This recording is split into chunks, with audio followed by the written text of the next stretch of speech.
Nyakorongo John kamora mora mintiere kopogre gi wang' jowi luchenro achiel kachiel kokadhe mbui mago mag oganda iyudo achiel kachiel e mbui mar YouTube, wantiere Facebook, Citizen Digital kanyakla kod mbui mar X. Machiegni wechegi yonero ma adimba. Nyinga Sharon Ong'ao. Antiere kagi Belinda Phillips makonyo e loko wach machiegni. Kata bedo ni sirikal nogolo chik mondo jopuonjre duto madonjo e senior school oyienegi donjo e skunde maonge ageng'a mora mora. Moko kuom jopuonj pod medo umo igi piny ni nyaka jopuonjre nyiew mwandu duto mag somo gi uniform kapok gidonjo. Reporter marwa Simfros Okinda nolimo achiel kuom jopuonjre manyaka sani chano mar mondo mi riembe e sikul kendo okolonwa lipot makama. E kar dak ma ji yuto gi ni e piny Dandora mantiere kaunti ma Nairobi. Millicent odake odeni kod nyikwaya 4 kaachiel kod nyithi owadgi 2 ma jonyuol gi notho. Pek man gi moyo Millicent kaluwore ni otuore kendo onge kod tich malong'o manyalo konye rito joge. Dina 4 gin nyikwaya.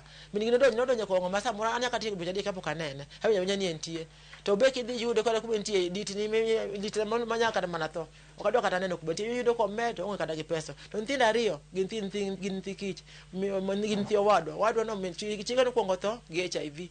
Basta oduogo chako doko tho kendo be. Koro be no bana nyithindo ko kanyo. Family marwa non mana ji 2 kende. Koro nyaminwa matino kod jaka nyithindo go. Koro an mchuna nyaka bed animal family nyaka bed gi nyithindo go. Odni asedak e dweche 2. Nyathina maja wheelchair mani shida mar spano baby viram. Noriemba ot mana dake Kariobangi nikech nan gi goyo mang'eny mawuon go noriemba oko. Koro joma ne okawo nyathino mama ne kicho nyathino skul ne kela ka gola Kariobangi ma kiela ka. Ma kicho na woni dweche 2 kicho na woni November gi December kende nyathino nyosho se skul jo town mathika. Koro nyathino ne se skul ko sani gionge shughuli koda ningocho na ningi ko ng'ato dichiel kende. Kende kicho na ot dichiel koro konyo mang'eny no miya sani yonge. Ratek kamano osethembo kendo puonjo nyakware maduong' ma jahigni 16 makoro nego donje skul mar senior. To no kosomo maber, omiyo no koyudo marks maber. Kich no dhiga skul kata diri e week. Monday nyaka Wednesday ne diri. Meno somo kama na samoro Thursday gi Friday. Kono yudo marks matin, lakini marks kono at least no luonge go skul. Ne yudo marks 36.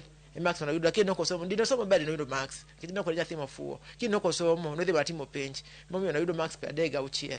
Kini pad marks no luonge go skul. Kado bedo ni sirikal nogolo chik mondo jopuonjre duto dhi sikul kata maonge uniform kaachiel gi fee, Millicent lero ni notame rwako nyathi e skul. Jopuonjo kudwa ng'eyo. Jopuonjo dwa ni mondo chul school fees nyathi donjo skul. Wach mare ni president nowacho na mano gigi kidhigo skul iriembi. Kata watchman ok yie do ikale gate. Ana study school kan mana gi 100 things kende.